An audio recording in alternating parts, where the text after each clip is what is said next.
भारत का संविधान लिखे जाते वक्त 25 नवंबर 1949 को उसका अंतिम पाठ पूरा होने के बाद देश के महान नेताओं में से एक और दलितों के निर्विवादित नेता डॉक्टर भीमराव आम्बेडकर जी ने देश के भविष्य के बारे में एक खास बात कही। डॉक्टर आम्बेडकर जी ने कहा, 26 जनवरी 1950 को हम विरोधाभासों भरे जीवन में प्रवेश करने जा रहे हैं। राजनीतिक जीवन में तो हमारे पास समानता होगी, लेकिन सामाजिक और आर्थिक जीवन में असमानता होगी।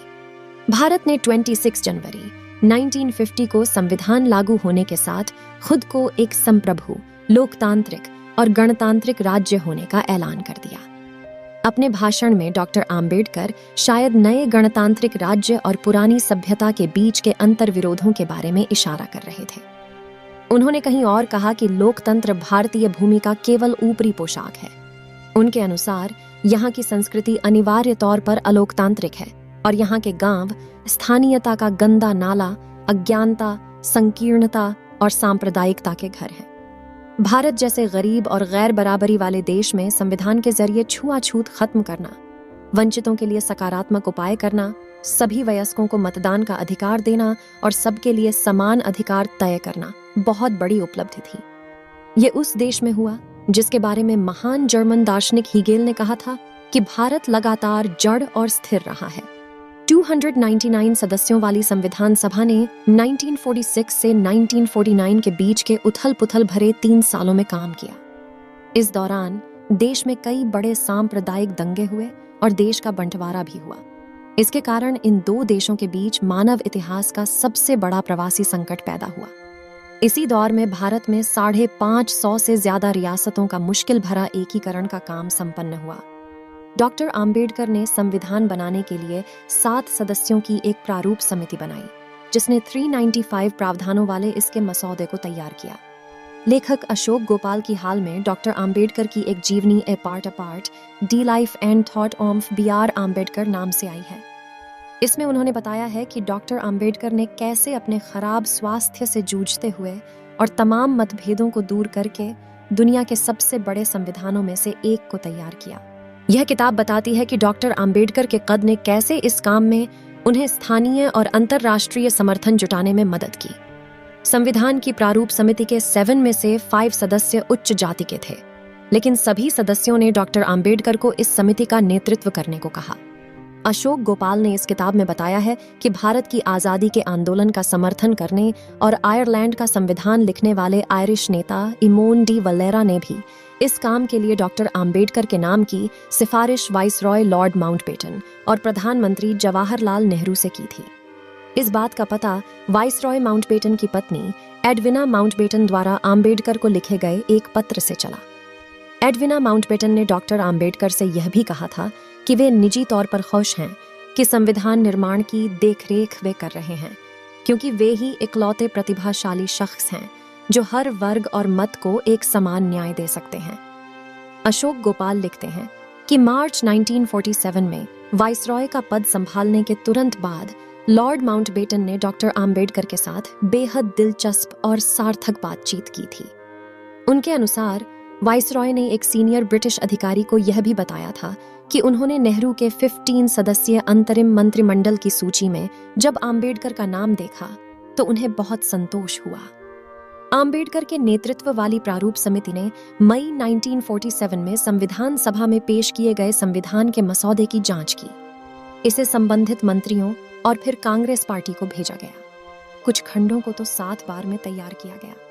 डॉक्टर आम्बेडकर द्वारा संविधान सभा के अध्यक्ष राजेंद्र प्रसाद को पेश किए गए संशोधित मसौदे में लगभग 20 बड़े बदलाव किए गए। इन बदलावों में संविधान की पवित्र प्रस्तावना में किया गया बदलाव भी शामिल है, जो न्याय, समानता और बंधुत्व का वादा करता है और जो संविधान की बुनियादी विशेषताओं का प्रतीक है। चिंतक आकाश सिंह राठौर की किताब Ambedkar's preamble, a secret history of the constitution of India की एक बात का जिक्र अशोक गोपाल ने अपनी इस किताब में किया है। उनके अनुसार संविधान की मूल प्रस्तावना में बंधुत्व शब्द का जोड़ा जाना और इसका बाकी भाग भी वाकई करिश्माई और 81 शब्दों का ऐतिहासिक सेट है, जो पूरी तरह से डॉक्टर आम्बेडकर का योगदान था। डायबिटीज और ब्लड प्रेशर से पीड़ित होने के बाद भी डॉक्टर अंबेडकर ने संविधान तैयार करने में काफी श्रम किया। संविधान सभा में लगभग 100 दिनों तक खड़े होकर उन्होंने धैर्यपूर्वक हर खंड को समझाया और कारण बताए या सुझाए गए हर संशोधनों को अस्वीकार किया। संविधान सभा की बैठकों में सभी सदस्य मौजूद नहीं रहे।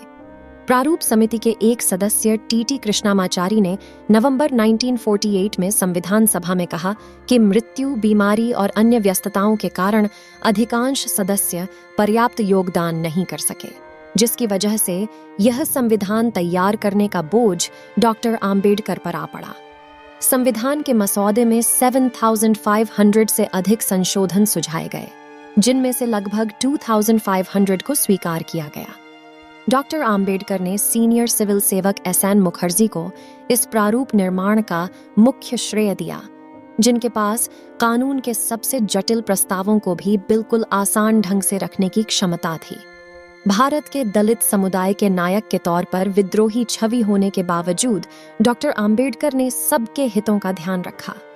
अल्पसंख्यकों के लिए अलग निर्वाचक मंडल की उनकी मांग संविधान सभा ने खारिज कर दी। बुनियादी उद्योगों के राष्ट्रीयकरण की उनकी मांग भी खारिज हो गई। साथ ही संविधान के उद्देश्यों में समाजवाद शब्द का उल्लेख नहीं किया गया। 9 दिसंबर 1946 को जब संविधान सभा की पहली बैठक हुई तो डॉक्टर आम्बेडकर ने कहा, मैं जानता हूं कि आज हम राजनीतिक, सामाजिक और आर्थिक रूप से बंटे हुए हैं। हम लड़ते हुए खेमों का समूह हैं। मैं यहां तक स्वीकार करता हूं कि शायद मैं भी ऐसे खेमों के नेताओं में से एक हूं। गोपाल कहते हैं कि इन बातों से पुष्टि होती है कि डॉक्टर आम्बेडकर भारत के संविधान के प्रमुख वास्तुकार थे। उनके पास एक सुंदर नजरिया था और उन्होंने संविधान के हर भाग को अंतिम रूप देने में अपना योगदान दिया।